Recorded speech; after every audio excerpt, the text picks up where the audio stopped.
بھائی کا سوال ہے کہ کچھ لوگ اپنے بازو پر اپنا نام لکھواتے ہیں یا کوئی ایسی علامت بنوا لیتے ہیں جو کہ مٹتی نہیں ہے، تو ایسا کرنا آیا درست ہے یا کہ درست نہیں ہے شرعی نقطہ نظر سے؟ تو میرے بھائی بات یہ ہے کہ ایسا مسلمان کے لیے کرنا درست نہیں ہے، شرعی لحاظ سے یہ غلط ہے، ناجائز ہے، حرام ہے، چونکہ اس میں اذیت ہے۔ یہ جو نام لکھوایا جاتا ہے بازو پر، کچھ بھی لوگ اس کی تعویل کریں، جی بعض دفعہ کوئی حادثہ پیش آ سکتا ہے، اس کی پہچان تو اس کا متبادل ہے شناختی کارڈ کی صورت میں۔ آدمی شناختی کارڈ اصل اوریجنل کاپی اس کی یا اس کی کاپی اپنے پاس جیب میں رکھ سکتا ہے، خاص کر کے سفر میں اگر ہے، ٹھیک ہے، تو اس کی پہچان اس طرح ہو سکتی ہے، خدا نخواستہ اگر کوئی ایسا معاملہ پیش آتا ہے اسے، ٹھیک ہے، لیکن یہ نام لکھوانا یہ ہرگز درست نہیں ہے، چونکہ یہ ایک انسان کو تعزیت بھی ہے، اذیت ہے اس طرح، یعنی انسان کو تکلیف پہنچتی ہے اس طرح، اور وہ باقاعدہ یعنی کہ اس جگہ کو کاٹتے ہیں، یعنی انسانی جلد کو کاٹ کر وہ بیچ میں رنگ بھرا جاتا ہے، رنگ بھرا جاتا ہے، تو پھر وہ رنگ اترتا نہیں ہے اور وہ نشان مٹتا نہیں ہے، تو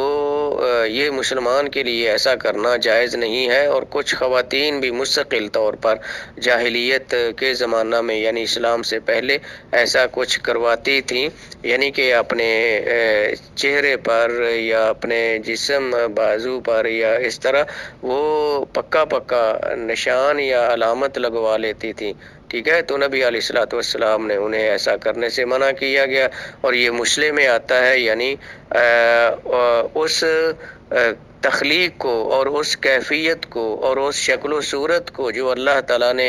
انسان کو جس شکل و صورت میں بنایا ہے، انسان کا بازو ہے، انسان کا چہرہ ہے، انسان کا جسمانی ڈھانچہ ہے، یہ اس کو تبدیل کرنے میں آتا ہے، اور شیطان مسلمان کو یہی حکم دیتا ہے اللہ کی مخلوق کو کہ وہ اس کا حلیہ بگاڑیں، اور یہ اسی میں آتا ہے۔ بہرحال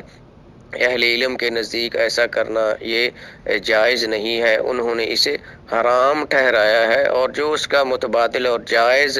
طریقہ ہے شناختی کارڈ کی صورت میں، پاسپورٹ کی صورت میں، وہ انسان اپنے پاس رکھ سکتا ہے، یا کوئی نہ کوئی کاغذ کا ٹکڑا اس پر لکھ کر اپنا نام، پتہ، فون نمبر وہ پتہ چل سکتا ہے اس طریقے سے، لیکن یہ ایک دیکھا دیکھی بات ہے، اور